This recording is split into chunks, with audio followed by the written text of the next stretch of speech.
Hello and welcome to Sikkim Chronicle. Namgyal Institute of Tibetology has been organizing a talk, live demonstration and exhibition of the renowned master calligrapher Jamyang Dorjee Chakrishar, who also holds the world record for the longest Tibetan calligraphy, and he is at Namgyal Institute of Tibetology for a 2-day long workshop which holds talk, live demonstration and exhibition of his calligraphy skills and his calligraphy work.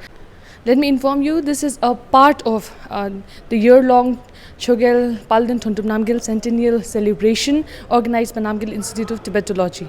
You 2 days ago event Namgyal Institute of Tibetology le organize kareko as a part of celebration of the Centennial of Palden Miwang Chogyal Chimbo Palden Thondup Namke. And so since calligraphy is also a part of the culture of our religion and our region, and so therefore I was asked to come and to exhibit and talk about it. That's the event.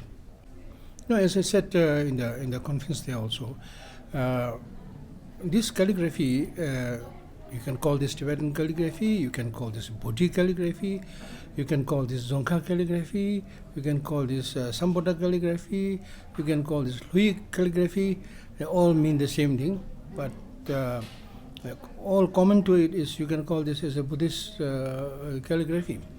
And there are two parts into it. One is the calligraphy itself, writing, good handwriting, sulika, for which one has to practice. There is no shortcut, one has to practice. And after that, the second part is venturing into the art form of calligraphy, which is of a different level, equivalent to what the Chinese does in the Sufa, what the Japanese does in Shodo, the Zen masters, they do it. So in our tradition, we have not ventured into it before. I've seen that. Because perhaps our spiritual masters were so engrossed and spent so much time and energy into looking into the nature of mind, looking within. So anything that is other than that is an extracurricular activity, even for example gardening or say performing art or arts like this, or perfecting and handwriting and things like that are not considered important traditionally. I've realized that, and because of that nobody has gone into that.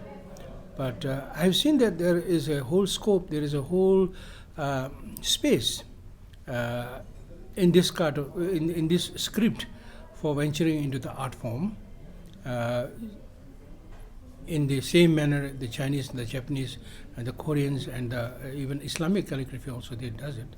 So therefore I've seen that scope and I have gone into it and trying to promote it and tell others to do it.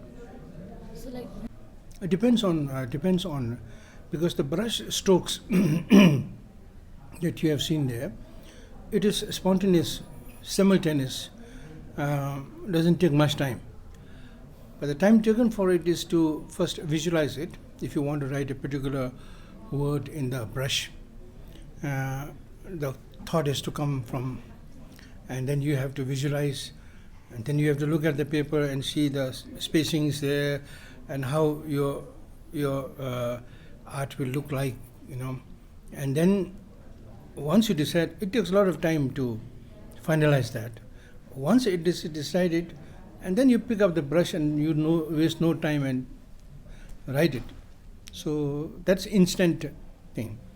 The other one that you have seen with miniature writing with magnifying glass, for example, in the shape of a goddess Tara, I fill up writing miniature with the Tara's prayer itself many times into it. So it takes 5 days, 6 days, 7 days also. And as I always say that in the morning, I don't recite prayer, I write prayer. So that's a part of my ritual, writing prayer. So can you world record, the idea of world record was I wanted to popularize Tibetan calligraphy and see the Tibetan calligraphy in the international forum, at least on the virtual world. So I said I didn't see anything, so I was looking into doing something big. And the big one that I saw is that if somebody has done Guinness World Record for writing 150, I've seen that. Later on I realized it was not. But anyway, that inspired me, and I decided to break that record. So I have to write more than 150, 165 meters here in this case. It took a lot of time, I think 6 months. And finally when it became a world record, then the word Tibetan calligraphy came out in the world, in all the virtual worlds and all that. So my purpose, the first objective of making it known to the world, achieved through this world record. So what kind of paper do you use while writing? Paper, you mean? Oh yeah, paper. That paper is they call Nepali paper. We can call Sikkimese paper. Someone can call the Tibetan paper. But all these are natural lokta paper from lokta, made from the lokta tree. And in Nepal, the trees are available sometimes above Tablejung area and things like that. But the purpose of using that paper is that the inks don't blur, and when you write with the correct ink, sumi ink, on that kind of paper, for at least for 100 years, it's guaranteed that it will remain fresh as if you written today. So that was the purpose of using that. Yes, I used those handmade papers. So what kind of message was? First of all, I'm very happy today. You know, I didn't expect that big crowd. You know, there's a big crowd of students and younger generations and lamas and all that. I'm very happy to see them. The message that I want to say is that even if you perfect in Nepali calligraphy can also go into an art. We have Ranjana calligraphy of the Newaris. There's only one person doing in Kathmandu. Others can follow that. It's a beautiful art, Ranjana calligraphy. And similarly in the Devanagari script calligraphy. So in the case of Bodhi script or Buddhist script that we are talking about today, is now it has reached a different level, international level, that anybody who practices, who perfected it, there is a way available, there's a space available for them to get into it, and opportunity rather.